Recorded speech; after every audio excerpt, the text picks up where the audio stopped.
أنا العبد الذي سطرت عليه صحائف لم يخف فيها الرقيبا. أنا العبد المسيء عصيت سرا فما للآن لا أبدي النحيبا. أنا العبد المسيء عصيت سرا فما للآن لا أبدي النحيبا. أنا العبد الذي كسب الذنوب وصدته الأماني أن يتوبا. الحمد لله رب العالمين والصلاة والسلام على رسوله الأمين نبينا محمد بن عبد الله وعلى آله وصحبه ومن سار على نهجه واهتدى بهديه واستنى بسنته إلى يوم الدين. أما بعد.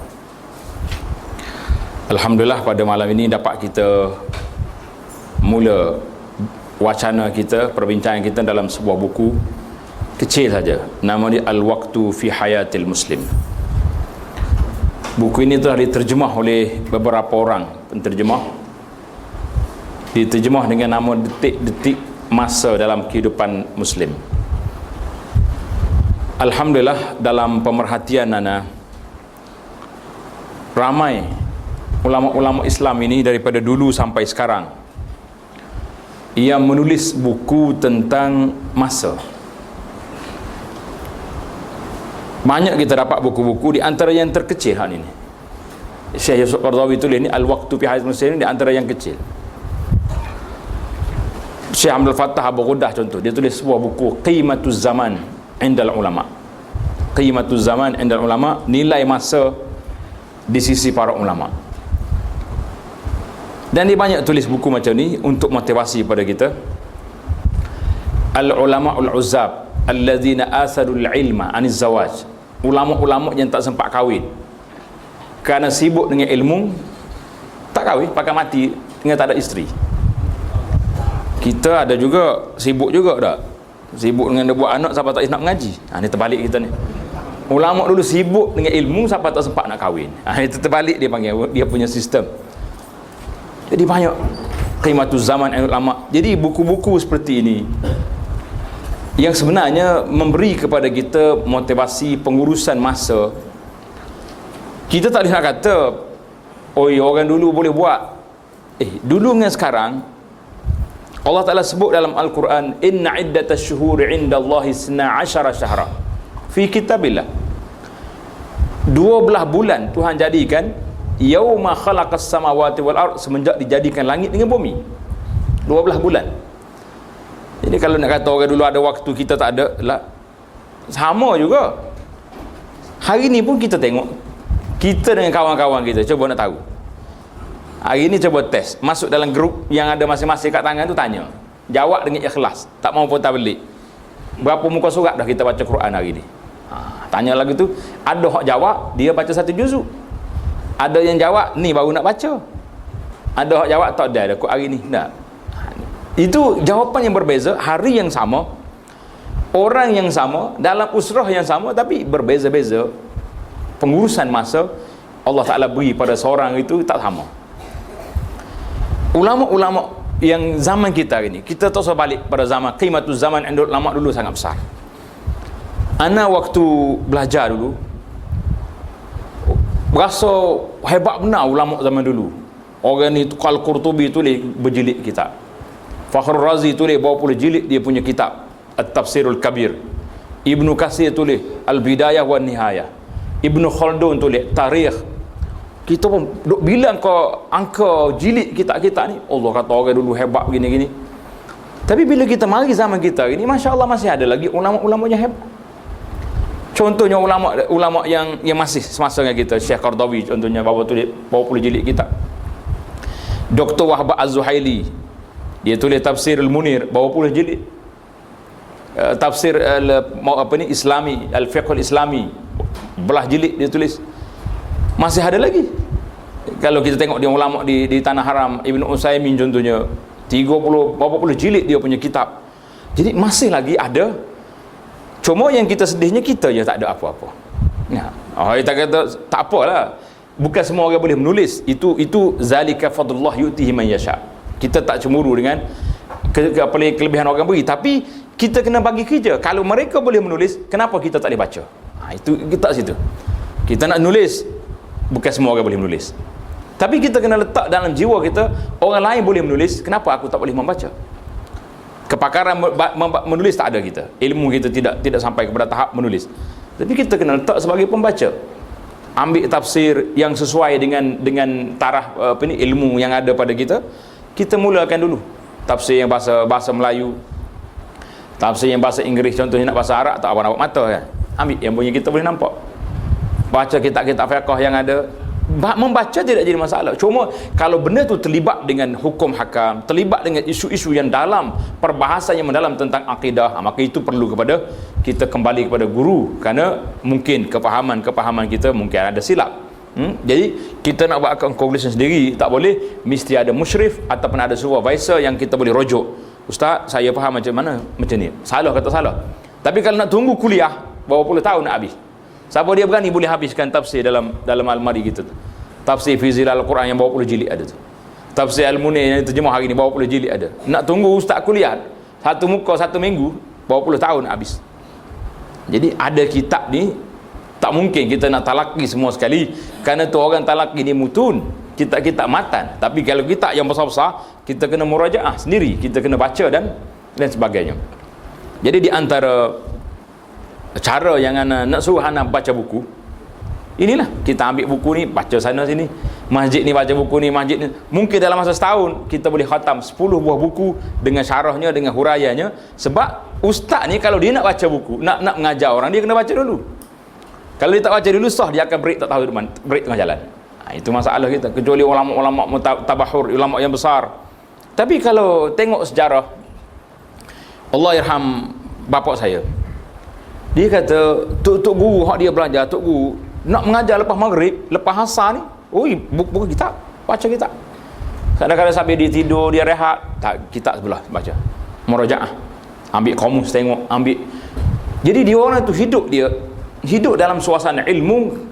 Di antara kita nak dapat ilmu secara cepat, nak dapat secara cepat, iaitulah ilmu, kata orang nak shortcut, nak dapat ilmu dengan kita pergi belajar dengan guru. Shortcut. Sebab kalau kita baca seorang, ini makna apa ni, tak faham, cari kamus. Lepas cari kamus, ini hadis ni apa dia punya takhrij, siapa riwayat, pergi cari kitab hadis. Jadi awak kena berapa lama anta kena nak cari satu masalah, berapa lama kita kena duduk depan alat kita, depan kitab-kitab yang lain kita baca. Tapi kalau kita duduk kat guru, semua benda dia bagi tahu di situ saja. Dalam 1 jam kita boleh lari, boleh pecut banyak lagi. Itu kalau guru Melayu kurang sikit. Kalau guru Arab lagi cepat, sebab dia tak ada terjemahan. Kita ni baca Arab sekali, terjemah pula, jadi lambat dia punya, nak lari tak boleh, kena 2 kali baca, terjemah, kemudian baca yang Arab pula. Alhamdulillah.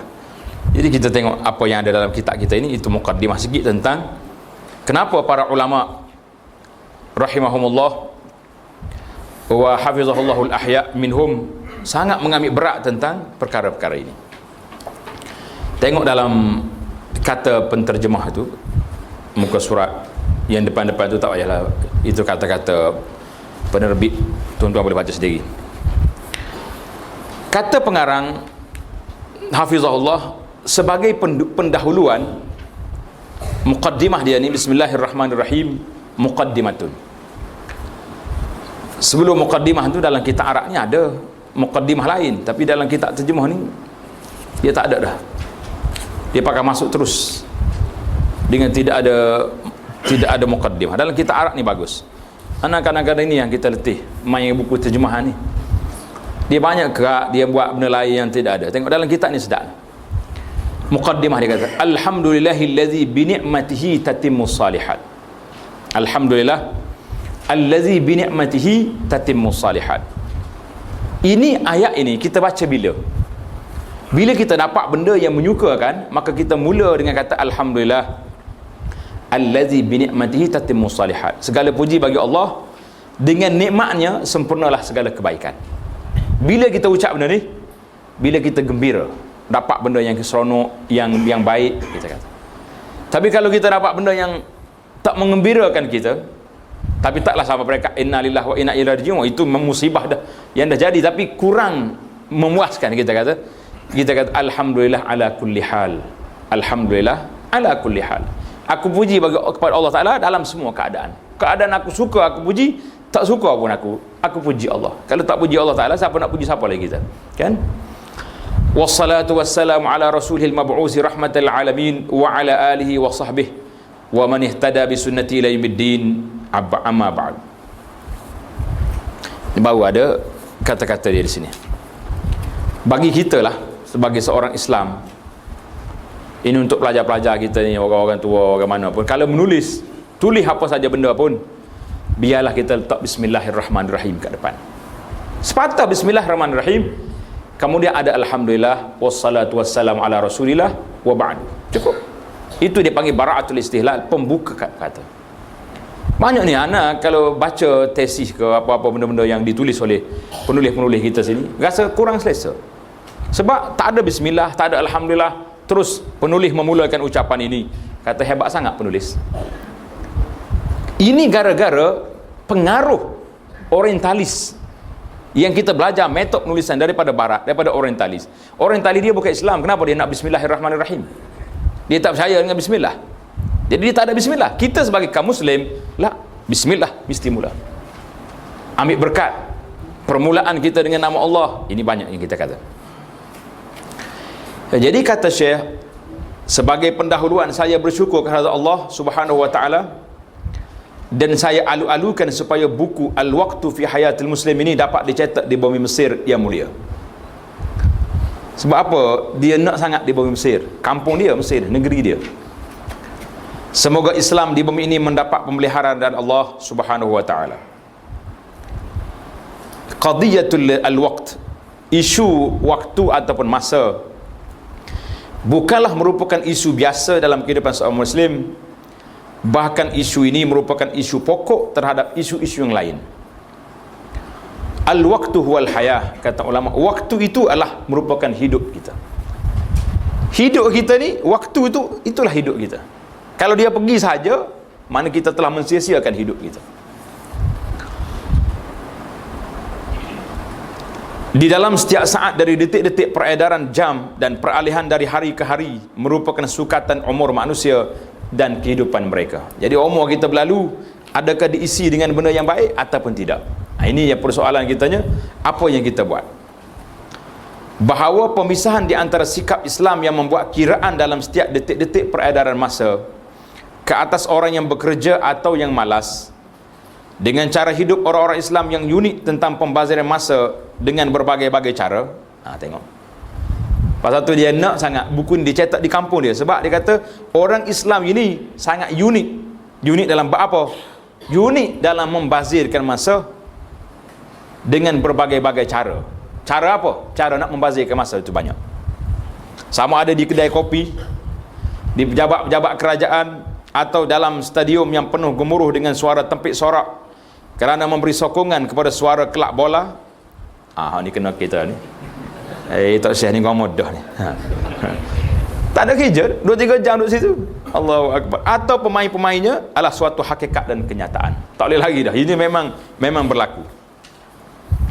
Di dalam satu laporan membuktikan kepada kita bahawa setiap orang bekerja di Eropah bekerja dalam satu hari sebanyak 7 jam lebih. 7 jam lebih satu hari dia kerja.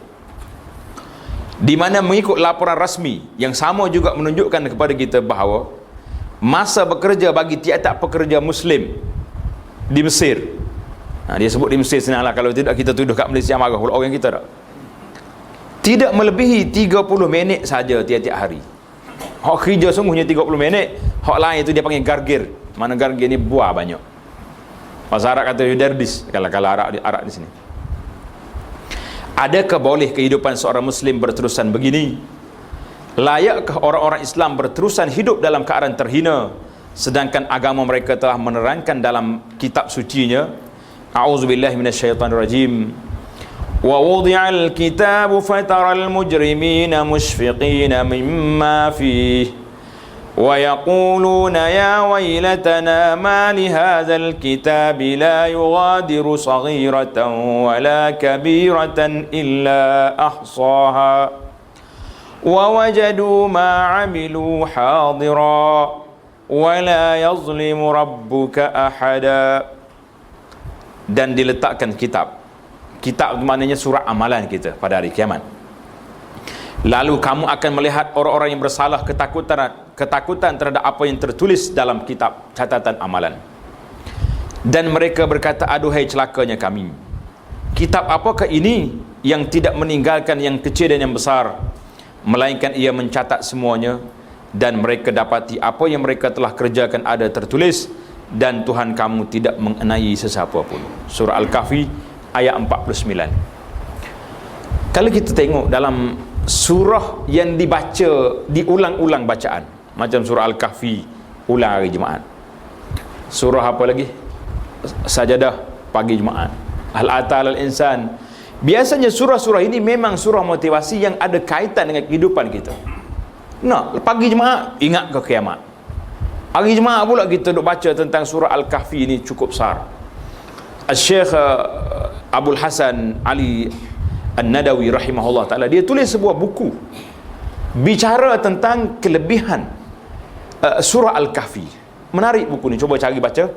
Kita tadabbur, baca sini setiap pagi Jumaat, tengok kenapa surah ini dipilih. Nabi SAW pilih suruh kita baca surah ini. Allahu Akbar. Jadi banyak benda-benda yang kita tak terfikir, bila dihuraikan oleh para ulama kita rasa menyentuh kehidupan kita. Jadi kata Syekh, tidak, situasi begini tidak boleh dibiarkan, di mana saat-saat ini negara-negara kuasa besar telah monopoli dalam setiap detik dan saat, sama ada di dasar lautan maupun di ruang angkasa. Hari ini baru kita nampak. Dulu kita tak fikir benda-benda macam ni tak, tapi bila kita kehilangan 370 ni, baru nampak angkasa tu rupanya ada, boleh pergi sana sini. Lepas tu bila mari lautan Hindi ni, dulu kita tak fikir lautan Hindi, orang panggil laut bergelora, tapi ada laut mengganas rupanya. Lautan Hindi tu dipanggil laut yang mengganas. Dalam laut pun ada ganas juga, macam hayawan juga dia ada. Jadi ini semua ni menunjukkan kepada kekuasaan Allah Azza wa Jalla. Tapi orang-orang mana yang menguasai, orang-orang yang kuasa-kuasa besar yang menguasai tempat tersebut. Jadi kata Syekh, kitab saya ini bertujuan untuk mengubati isu penggunaan masa di segenap sudut. Biarpun penganalisan ilmiah dalam buku ini tidak selengkap syarat-syarat kajian akademik, tetapi kita menganggaplah ini satu kajian motivasi dan beri semangat, panduan kepada kita. Itu kata Syekh dalam mukaddimahnya yang ringkas. Kita masuk kepada tajuk yang pertama, iaitulah tajuk Inayatul Quran was Sunnah bil Waqti. Inayatul Quran was Sunnah bil Waqti. Anak kalau baca kitab terjemahan, kita Arab mesti kena ada kat sebelah. Kalau tidak, kita rasa macam tak boleh nak keyakinan. Kecuali panel penterjemah tu memang ada panel yang kontrol dia punya, yang murajaah betul-betul. Banyak benda-benda tertinggal kadang-kadang. Berhubung dengan isu waktu ini, Al-Quran dan Sunnah sangat-sangat memberi perhatian dalam perkara ini dari beberapa sudut. Kita letak Quran dan Sunnah. Sudut yang terpenting berhubung dengan masa, yang mana masa atau waktu merupakan nikmat dan kelebihan Allah Subhanahu wa ta'ala untuk manusia. Allah Ta'ala beri masa ni untuk apa? Nikmat kepada kita.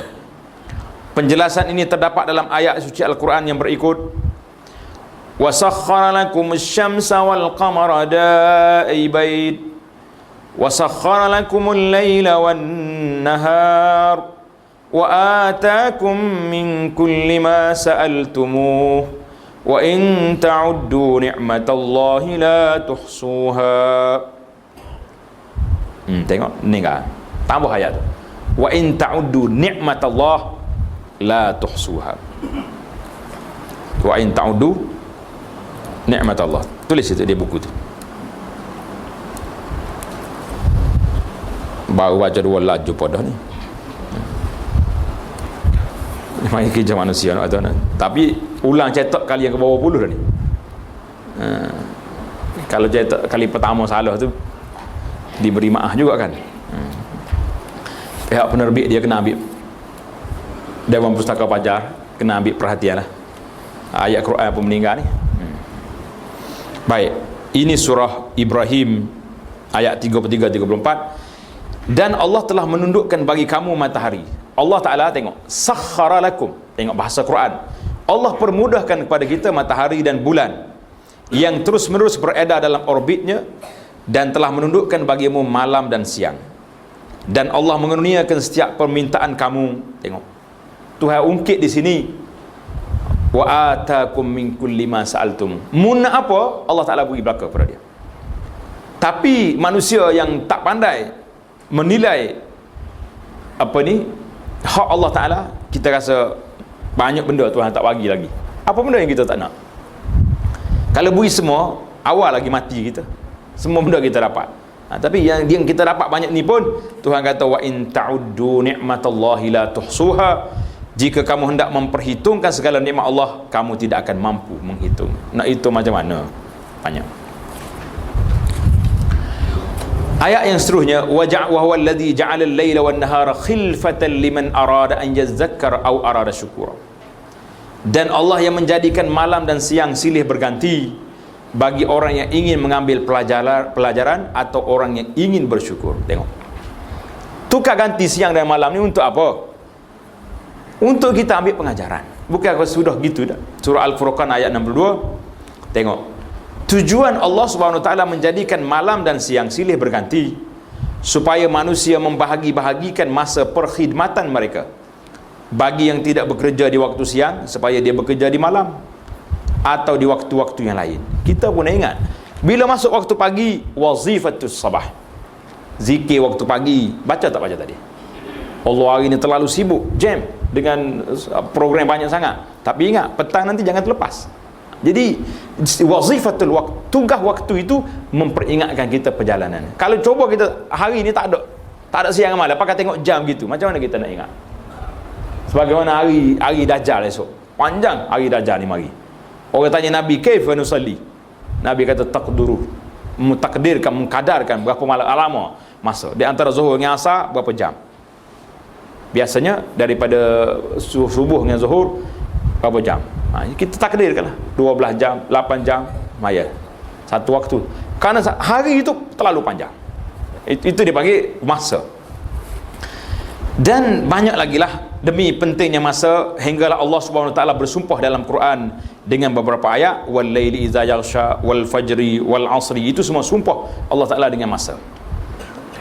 Sedia maklum di kalangan ulama-ulama tafsir bahawa Allah Subhanahu Wa Taala bersumpah dengan nama-nama makhluk ciptaannya, seperti dia bersumpah dengan nama-nama hari, adalah bertujuan untuk menerangkan kepada manusia betapa bernilainya masa dan kesan-kesan dari peredaran masa. Jadi ini ulama tafsir kata, bila Tuhan sumpah dengan masa, sumpah dengan nama, wal balad, dengan tempat, menunjukkan bahawa kepentingan perkara yang tersebut. Hadis-hadis Nabi SAW juga turut menjelaskan tentang kepentingan masa. Berhubung dengan masa, semua manusia akan disoal jawab di hadapan Allah Azza wa Jalla di hari kiamat kelak, di mana keseluruhan manusia di hari kiamat kelak akan dikemukakan kepada mereka 4 persoalan. 4 soalan. 2 di antara soalan itu merupakan soalan pokok, iaitulah berhubung dengan masa. Ini kita nak suruh nampak kepentingan masa. Keterangan ini telah terdapat dalam hadis yang diriwayatkan oleh Sayyidina Muaz bin Jabal radhiyallahu anhu. Muaz bin Jabal ni seorang sahabat yang sangat rapat dengan Nabi sallallahu alaihi wasallam dan sentiasa mengambil peluang untuk bertanya Rasulullah sallallahu alaihi wasallam. Nabi kata apa kepada Muaz? Lan tazula qadama 'abdin yaumal qiyamati hatta yus'al an arba'in khisal. An umrihi fima afnah, wa an shababihi fima ablah, wa an malihi min aina iktasabahu wa fima anfaqah, wa an ilmihi maza amila bihi. Hadis ini rawahul Bazzar wa Tabarani bi isnadin sahih. Mana riwayat Bazzar dan Tabarani dengan sanad yang sahih. Dalam kitab Arab ada, dalam kitab ni tak ada. Jadi bagi ana lah satu benda yang tertinggal lah bagi pihak penterjemah kalau dia terjemahkan kitab. Sedangkan takhrij hadis itu penting bagi kita. Kita nak tahu darjah hadis. Jadi tak sepatut ditinggalkan. Kita asal ada. Artinya, setiap hamba di hari kiamat tidak akan dapat mengorak langkah. Mana tak berganjak kaki anak Adam pada hari kiamat, duduk situ selagi dia belum selesai di soal siasat tentang 4 perkara. Tentang umur, di manakah dihabiskan sewaktu di dunia dahulu. Umurmu apa tahun? Aku bagi 50 tahun, 60 tahun. Mau buat apa atas dunia? Jawab. Rekod mari semua. 99 sijilat, 99 buku rekod yang mencatatkan amalan kita. Di masa remajanya, masa kita muda, bagaimana kita menghadapi ujian di waktu itu? Kenapa? Dia tanya tentang umur khas. Yang lain-lain itu umum. Tapi waktu muda, dia tanya khas. Kenapa?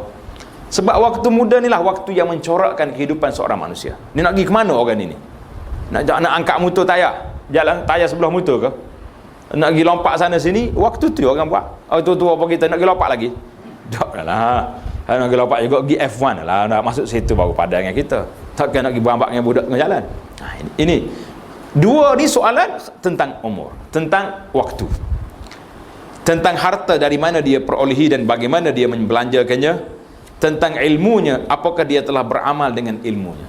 Mau ada ilmu ada, buat amal ke tak? Itu soalan. Beginilah upacara soal siasat yang akan diajukan kepada semua manusia di hari kiamat. Semua manusia akan ditanya tentang umur yang dihabiskan di dunia. Tuan-tuan dan puan-puan, ini tujuan kita, motivasi kitanya. Biarlah lepas pada ni 24 jam depan mata kita, kita cuba nak isikan. Aku ni dalam keadaan mana 24 jam apa yang kita buat? Jangan biarkan dia berlalu begitu saja tanpa boleh mendekatkan kita kepada Allah Azza wa Jalla. Dengan apa cara sekalipun. Dengan niat yang baik, dengan zikir kepada Allah SWT, dengan nak berfikir, nak menyelesaikan masalah umat, berfikir macam mana kita nak imarahkan kampung kita ni. Itu semua termasuk dalam kerja-kerja kebajikan yang mengimarahkan waktu kita dengan keredaan Allah Azza wa Jalla. Khususnya di waktu umur sedang meningkat dewasa, kerana umur di saat dewasa adalah amat berpotensi jika nak dibandingkan dengan umur yang masih di alam kanak-kanak yang telah lanjut atau yang telah lanjut umur hingga sampai ke alam orang tua-tua yang nyanyuk dan yang sudah keuzuran. Kenyataan ini Allah SWT telah menjelaskan dalam firman-Nya, Allahul ladzi khalaqakum min dha'f thumma ja'ala min ba'di dha'fin quwwah thumma ja'ala min ba'di quwwatin dha'fan wa syaibah. Tengok, Tuhan buat kepada kita kronologi kejadian manusia itu mudah saja. Allah, dialah yang menciptakan kamu dalam keadaan lemah. Asal kita kuat ke lemah? Lemah beranak. Allahu akbar. Jari, kaki ada besar 2 jari. Kalau mak kita penyek hidup, tiga tu mati ke hidup? Tak ada rata dunia tak. Lemah.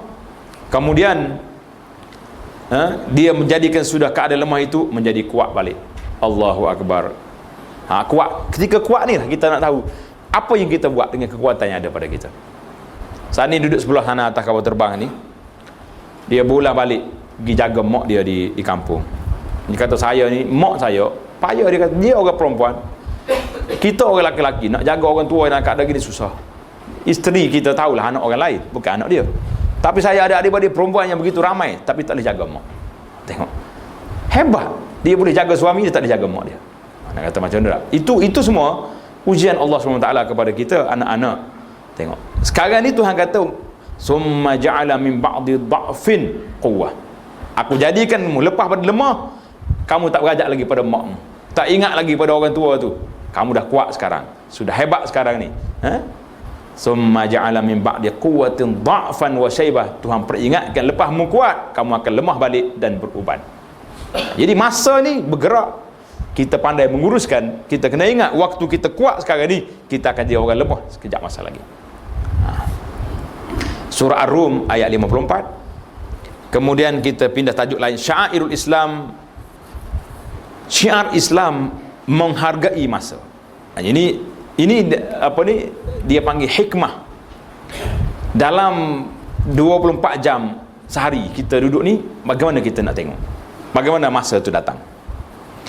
Setiap fardu yang terdapat dalam ajaran Islam dan segala macam ada-ada kesopanan dalam Islam, semuanya boleh membuktikan betapa pentingnya setiap detik-detik dari peredaran masa itu. Segala peredaran cakrawala yang terdapat dalam dunia ini, seperti perjalanan matahari dan bintang-bintang, dari hasil pertukaran orbit ini berlakulah pula pertukaran malam dan siang. Semua ini memberi perhatian kepada manusia bahawa begitu berperanan sekali dengan detik-detik perjalanan masa. Allah SWT yang Maha Kaya, Dia beri kepada kita amalan hubungan yang menghubungkan di antara kita dengan Allah. Amalan apa? Solat. Kenapa amalan lain dikaitkan dengan bulan? Puasa bulan Ramadan, haji 9 Zulhijjah Hijri, zakat pun ada kaitan dengan bulan ini. Tapi bila mari solat, lah, dia tak kaitkan dengan bulan, dia kait dengan matahari. Sebab bulan tu dia pusing sebulan. Hilal naik besar, purnama kecil balik, lama masa. Tapi matahari 24 jam berpusing. Kerana itulah solat kita ni ikut matahari, dia tak ikut bulan. Tengok ni dalam kitab kita ni, kita belajar menelusuri hikmah salat. Malam yang gelap gelita mula disinari dengan cahaya fajar. Jadi kita bila malam habislah tempoh kita. Naik terbit fajar, apa jadi? Bilal bangun untuk menjalankan tugasnya, untuk menyeru siapa yang lalai dan yang masih tidur supaya segera bangun dan datang menghadap Allah Subhanahu wa taala di pagi yang mulia ini. Pagi, celek-celek buta mata dengan azan duk panggil, hayya 'alas salah, hayya 'alal falah, as-salatu khairum minan naum. Bila kata as-salatu khairum minan naum, bila bagi tahu kepada kita solat baik daripada tidur, apa yang kita jawab? Tengok. Setiap lidah dan hati yang selalu berzikir dan bersyukur kepada Tuhan, tangan-tangan yang sentiasa disirami dengan air wudu, akan menjawab seruan Bilal, iaitulah hayya 'alas salah, as-salatu khairum minan naum. Kita jawab, sadaqta wa bararta. Benar awak, baikmu ni, tolong peringatkan aku tengah tidur. Itu walaupun dia tidak warid. Yang waridnya Nabi sebut jawab seperti yang muazzin jawab. Dia kata as-salatu khairum minan naum, kita jawab as-salatu khairum minan naum. Kita kata juga as-salatu khairum minan naum, solat baik daripada tidur. Kalau solat baik daripada tidur, nak tidur lagi, bangunlah pergi. Jadi kita campur di antara as-salatu as-salatu khairum minan naum, kita jawab sama. Lepas tu nak tambah lagi, tambah sadaqta wa bararta di dalam bacaan-bacaan yang ada ni. Bila kita jawab yang ni, bila kita jawab azan, apa jadi? Maka berpusu-pusulah orang-orang yang beriman menuju ke masjid atau ke surau, dan tak terlerai mereka tersebut daripada sebarang godaan dan ikatan syaitan. Tak apa jelas itu. Ingat ke tidak? Dalam hadis yang panjang Nabi kita sebut, apabila yaqidu syaitan ala qafiyati ra'si ahadikum, bila seorang tu tidur, syaitan mari ikat atas kepala kita 3 ikatan. Ingat tak? Kan? Bila kita sedar, kita baca doa, terbuka. Bila kita pergi ambil wudu, terbuka. Bila pergi kita masjid, salat, terungkai semua ikatan. Itu maksud hadis ni. Tapi dia terjemah sini, mereka sebut dari sebarang godaan ikatan. Maksud ikatan syaitan itu yang syaitan ikat waktu orang tu tidur. Yang kita bimbangnya Nabi kita sebut, orang yang tidur sampai tak sedar waktu azan ni, qad bala syaitanu fi uznai. Nabi kata dia telah dikencing oleh syaitan dalam telinga dia. Jadi kalau sedar tidur rasa basah tu jelah tu. Tak pergi masjid dia pasal apa? Yang kencing ni syaitan dah bagi tadi. Tu jeruk basah di telinga yang tak bangun pergi subuh tu. Orang kat esok kalau tak mau dikencing oleh syaitan, azan tu kira lambat dah tu. Sepatut kita bangun awal lagi dah, 10 minit paling tidak pun, biar sempat dengan salatul tahajud, salatul witir. Allahu akbar. Ini tak sempat. La ilaha illallah. Subuh dengan azan bagi. Apa jadi tengok? Sekarang matahari yang tegak di langit, habislah. Matahari naik qaimatuz zahirah.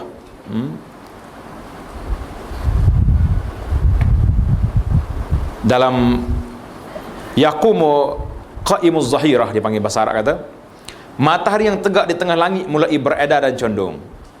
Manusia masing-masing lalai dengan urusan dan kerja buat mereka.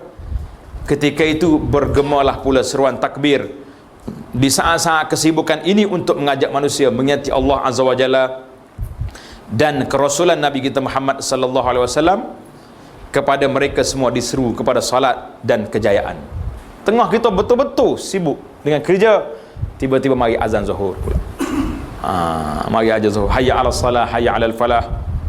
Semua manusia meninggalkan segala pekerjaan yang melekakan mereka untuk menghadap Tuhan pencipta mereka yang memberi rezeki dan yang mengatur semua urusan mereka. Hanya buat beberapa ketika dan beberapa minit lagi solatnya. Tapi nak tinggal tempat kerja payah, nak tinggal rumah kita sukar, nak pergi masjid, Allahu Akbar. Tuan-tuan kena ingat, ini masa ni lah, 5 waktu ni ikatan kita dengan Allah Azza wa Jalla cukup rapat, cukup dekat. Sebab apa? Kerana itu dia letak salat itu bersifat harian, ikut matahari. Di dalam sembahyang mereka akan mulai berehat dan bertenang selepas masing-masing berlumba-lumba mengejar kebendaan dunia. Betul-betul zuhur ini memang sangat mencabar kerana waktu tengah sibuk. Ada orang telefon, ada orang mesej, dia kata, Ustaz, kami ni mesyuarat panjang hari ni, boleh ke saya nak jamak solat? Siapa pekat nak jamak solat pasal mesyuarat panjang? Saya pun tanya dia, kata, saudara, waktu mesyuarat hari ni berapa kali dah break time kau, dia panggil break minum teh. Dia kata ni kali yang ketiga dah ni. Kata kenapa tak jamak, biar sudah lah. Waktu minum teh tak boleh jamak, waktu nak salat minta nak jamak. Kenapa tak boleh buat? Pandai sangat dia cari benda lah gitu. Ni waktu masing-masing berlumba-lumba mengejar kebendaan dunia. Sembahyang zuhur di waktu ilah dikatakan salat di waktu ini dipanggil sembahyang zuhur, sembahyang pada waktu zahirah, waktu tengah hari, kerana matahari betul-betul cerah pada waktu itu. Allahu Akbar. Matahari terus beredar hingga separuh condong.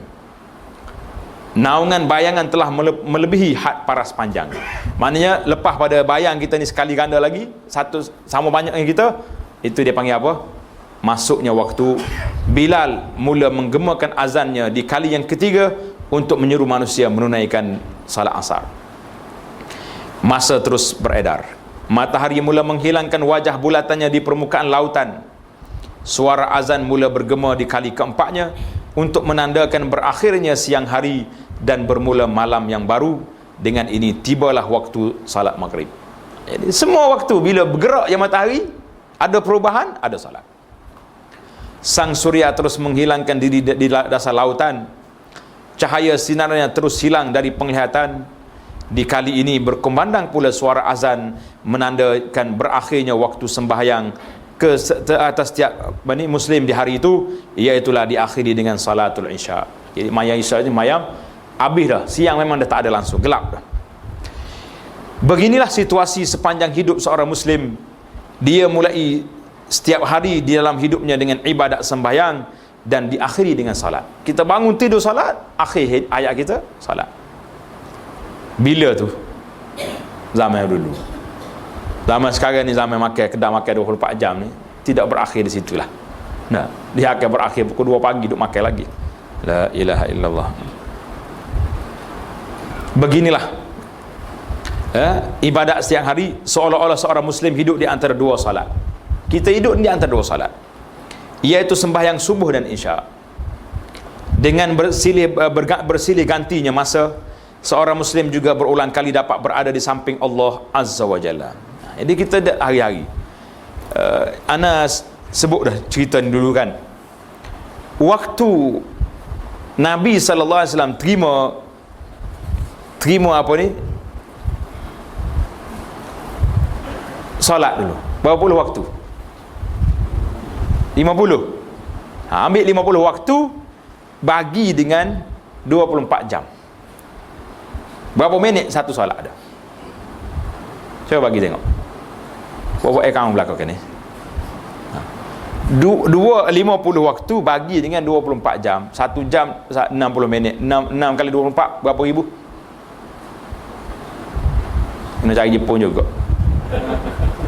Setelah dibagi tengok, berapa? Dia akan keluar 28 minit satu solat. Kalau orang ni duduk 28 minit ingat kepada Allah SWT, tak putus-putus, dia berani lagi buat maksiat, tak akan buat maksiat. Inna salata tanha anil fahsya'i wal munkar. Solat itu mencegah manusia daripada benda keji dan munkar. Sebab orang duk solat dia tak buat maksiat.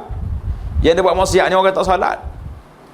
Dia kata mana boleh ustaz, saya pergi sembahyang Jumaat selipar hilang juga. Tadi orang duk sibuk bukan selipar hilang, motosikal hilang tengok duk solat Jumaat. Kata tu tidak pergi solat, pergi nak curi motor orang. Dah. Solat ni manusia tak akan buat maksiat. Jadi kalau kita boleh konsep 24 jam ini dibagi dengan 28 minit ada satu solat, manusia ini akan duduk mengabdikan diri kepada Allah setiap masa. Mana nak buat benda? Kalau orang mari nak bagi rasuah, tak sempat 28 minit dia berunding masuk waktu solat lain. Mana ada kita nak bincang? Tak sempat nak buat. Hari berganti hari, akhirnya masa seminggu berlalu. Kedengaran pula suara azan bergema di udara, menyeru umat Islam secara beramai-ramai untuk melakukan upacara sembahyang mingguan yang mempunyai syarat rukun yang tertentu, iaitulah yang dikenali dengan nama Salatul Jumaah. Hari Jumaat ni kenapa kita nak suruh berhimpun? Sebab nak tengok muka kawan-kawan kita dalam sekampung, qaryah kita di mana. Itu sepatutnya kita ni solat di kampung masing-masing, barulah jumpa kawan-kawan. Tapi hari ni mari orang putih tak boleh dah, kena solat di pejabat masing-masing dah. Tak apalah, jumpa kawan di pejabat. Sepanjang masa sehari semalam kedapatan pula waktu-waktu sembahyang sunat. Umpamanya sembahyang sunat tahajud, waktunya bermula dari waktu sahur hinggalah masuk waktu subuh. Mana ini yang afdal lah. Kalau nak kira tahajud ni, salatul laili bermula bila? Lepas solat isyak.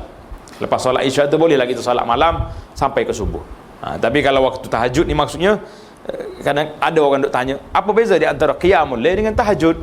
Apa beza? Boleh cerita sikit? Tahajud ni solat lepas tidur. Itu mana tanya? Fa minal laili fatahajjad bihi nafilatan lak. Itu mana lepas tidur solat itu tahajud. Tapi kalau kita tak tidur solat, itu dia panggil solat malam, qiyamul lail. Tak apa tak tidur pun. Ada orang biasa orang pergi umrah bulan Ramadan, dia sibuk duk tanya, dia tu ustaz macam mana saya nak sembahyang tahajud ni, saya tak tidur ni, lepas tarawih tadi duk pusing kedah tengok-tengok orang sembahyang tahajud dah di Masjid Haram. Yutan balik masuk masjid tak tidur, macam mana nak solat tahajud? Kata solat qiyamul lail. Tak ada, dia qiyamul lail tu di bawah dia tu semua solat malam ni, lepas solat isya ni sampai ke subuh, itu dipanggil qiyamul lail. Entah solat tahajud ke, solat witir ke, solat apa dia, solat sunat biasa, semua tu masuk dalam qiyamul lail, tidak menjadi masalah. Dan di waktu siangnya setelah matahari menyingsing tinggi sekadar 2 gala, maka masuklah pula waktu sunat salat duha. Di dalam sehari semalam masih banyak lagi jenis-jenis salat sunat yang sentiasa hamba-hamba amalkan dan dalam sehari sepanjang hidup mereka. Dari minggu berganti minggu, akhirnya genaplah sebulan. Alam yang gelap gelita di kala malam, sekarang bulan sabit mula menyinari alam. Berpindahlah manusia ke bulan yang baru pula. Semua umat akan bertahlil. Tahlil di sini bukan panggil orang ngatik rumah ni. Tahlil ni kita kata apa dia? La ilaha illallah. Dan bertakbir Allahu Akbar untuk menyambut bulan yang baru. Suara orang-orang mukmin mulai merintih dan merayu kepada Allah. Bila dia tengok anak bulan hilal, sunat kita baca doa ni. Allahu Akbar, Allahu Akbar, Allahu Akbar. Alhamdulillahillazi khalaqaka wa qaddaraka manazila wa ja'alaka ayatil alamin. Ini yang maksud di sini ayat ni. Allahumma ahillahu alaina bil amni wal iman was salamati wal islam wat taufiq lima tuhibbu wa tarda. Itu maksud riwayat Imam Ahmad. Hilalu khairin wa rushd rabbi wa rabbukallah. Jadi semua ni bacaan-bacaan bila tengok anak bulan. Jadi macam mana kita sekarang ni tak tengok anak bulan? Nak baca macam mana? Kita tengok takwim je lah. Tengok kalender. Oh malam ni masuk bulan baru, baca. Kau tak boleh? Tak boleh baca pada takwim, guna tengok hilal tu baru kita baca. Jadi zaman kita ni tak nampak dah hilal. Hak naik atas bukit tengok anak bulan pun tak nampak. Tak. Ada orang perli dia kata nak nampak mana ibu bulan betul sih? Macam kena tengok anak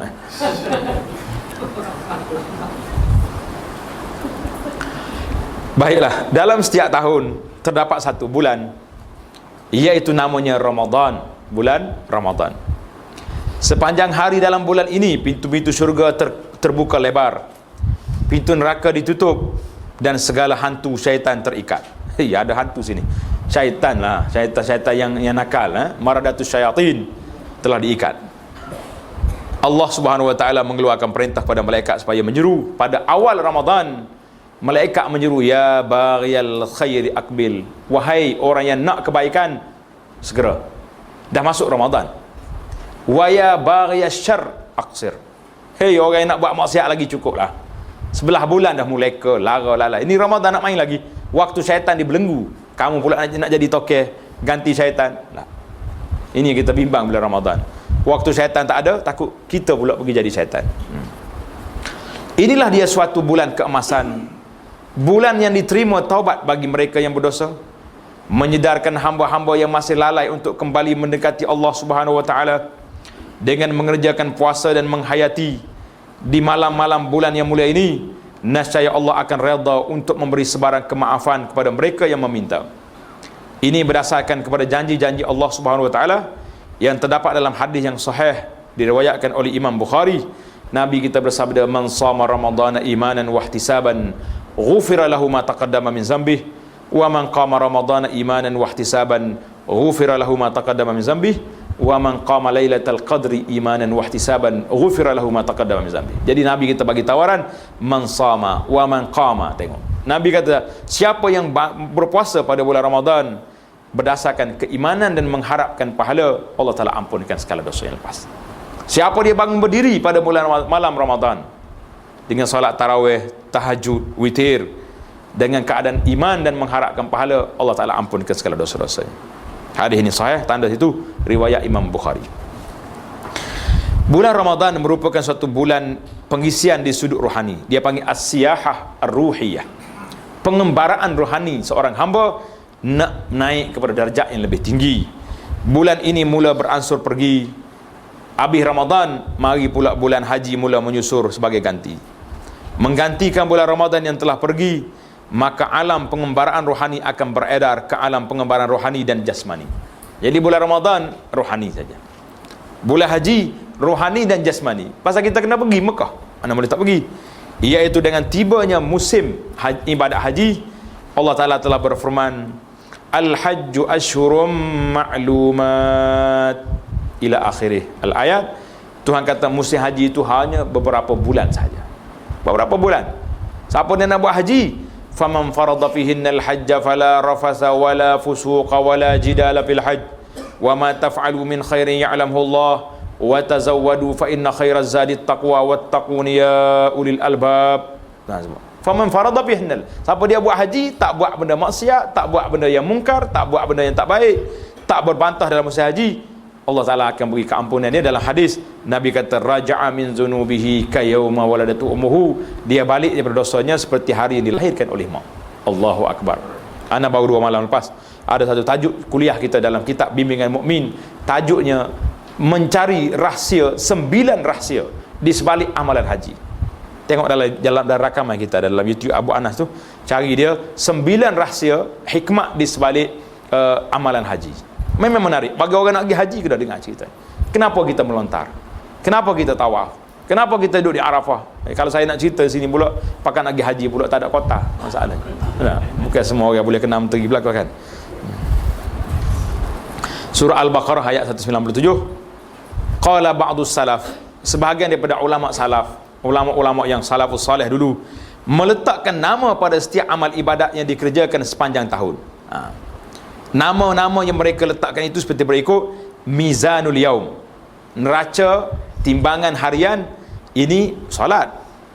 Mizanul usbu', neraca seminggu, Jumaat.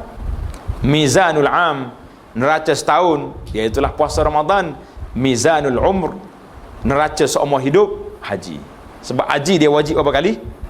Sekali seumur hidup. Faman zada fa huwa tatawwu, siapa dia pergi kali yang kedua, itu sunat.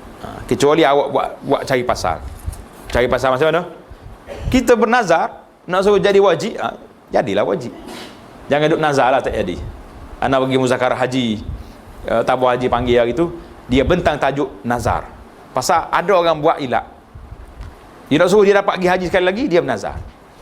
Lepas tu dia pergi cakap tabung haji, saya kena kota sekali lagi sebab saya dah bernazar nak pergi haji. Jadi pihak tabung haji kata, siapa dia bernazar dia tanggung sendirilah. Dia takkan dapat boleh pergi juga. Yang macam mana. Terus hidup nazar. Kalau tidak semua pakat nazar lah buat kita ni. Esok pakat pergi jabat tabung haji. Saya dah menazar ni saksi 2 orang mendengar saya nazar. Habis ya.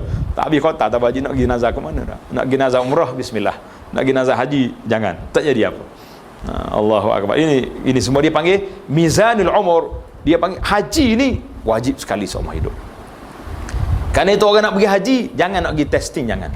Saya jumpa ni, waktu anak kerja jaga orang besar-besar, kaya-kaya pergi haji. Dia kata tak apalah ustaz, kalau tak jadi molek tak sekali ni pun, saya kira ni kali pertama mari nak tengok-tengok jalan tu. Nanti saya mari kali yang kedua lagi nak haji sungguh. Dia kata kalau hak ni tak jadi, yang kedua lagi dahsyat. Sebab kita kali pertama lain cara dia. Perasaan dia. Zauq haji itu berbeza dengan yang lepas tu. Anak kalau pengalaman ada bawa orang pergi haji, orang pergi umrah, pergi Mekah. Saya tanya, ni kali pertama ni? Ya. Kalau kali pertama kita bawa dia sampai dekat Kaabah, kita letak kita ni Kaabah ni pintu dia, letak di situ. Jangan kacau dia. Biar dia duduk menengung kat situ. Sekejap tengok dia menangis. Sebab kali pertama tengok Kaabah, lain dia punya zauq, perasaan dia. Hibah, sayu, syukur, inilah Kaabah yang aku dulu tahu kelebihannya besar, kan? Jadi lain. Jadi kalau pergi kali pertama duk main testing, tak ada haji testing lah. Kita pergi haji sungguh. Jangan duk main kacau. Dia cakap, nanti saya mari kali lagi ustaz, memang saya nak buat betul-betul. Kata kalau mu tak buat betul-betul ni, kali yang kedua lagi tak betul. Saya katakan. Terkejut dia. Semua orang yang mementingkan keselamatan dirinya, setiap hari dan sepanjang minggu mereka mahu diri dan tubuh badan menjadi selamat sejahtera. Bahkan sepanjang tahun dan seumur hidup hingga ke akhir hayat, semua mahukan kesejahteraan dunia dan akhirat. Justru itu zakat pula diperwajibkan. Amalan zakat diwajibkan jika cukup masanya setahun. Dia panggil haul. Atau tibanya musim menuai bagi orang yang bercocok tanam dan musim memetik buah-buahan. Berhubung dengan perkara ini, Allah SWT telah berfirman, wa atu haqqahu yawma hasadih, dan tunaikanlah zakat bila tiba hari menuai. Itu untuk orang yang berkebun. Sekalian orang-orang Islam berwaspada sepanjang masa, setiap musim dan sepanjang tahun mereka sentiasa dalam berjaga-jaga supaya tidak kelewatan untuk mengeluarkan zakat dari hasil pertanian atau harta benda yang mereka miliki. Jadi kita belajar di sini, dia panggil pengurusan masa dalam masa sehari, seminggu, sebulan, setahun dan seumur hidup. Jadi alhamdulillah masa ini khasaisul waqt. Ciri-ciri keistimewaan masa ini cukup besar. InsyaAllah kita akan sambung lagi dalam perbincangan yang akan datang, ataupun tuan-tuan boleh baca sendirilah. Ya, nanti kita nak sambung ke nak baca sendiri? Dia kata baca sendiri boleh juga, 2 lah, lepas tu berhenti. Baiklah, insyaAllah kita sambung dalam masa yang lain untuk motivasi diri kita tentang kelebihan masa, khasaisul waqt, kepentingan ataupun ciri-ciri keistimewaan masa yang ada di hadapan kita ni, insya-Allah. Subhanakallahumma bihamdika asyhadu an la ilaha illa anta astaghfiruka wa atubu ilaih. Wa sallallahu ala nabiyyina Muhammad wa ala alihi wa sahbihi ajma'in walhamdulillahi rabbil alamin.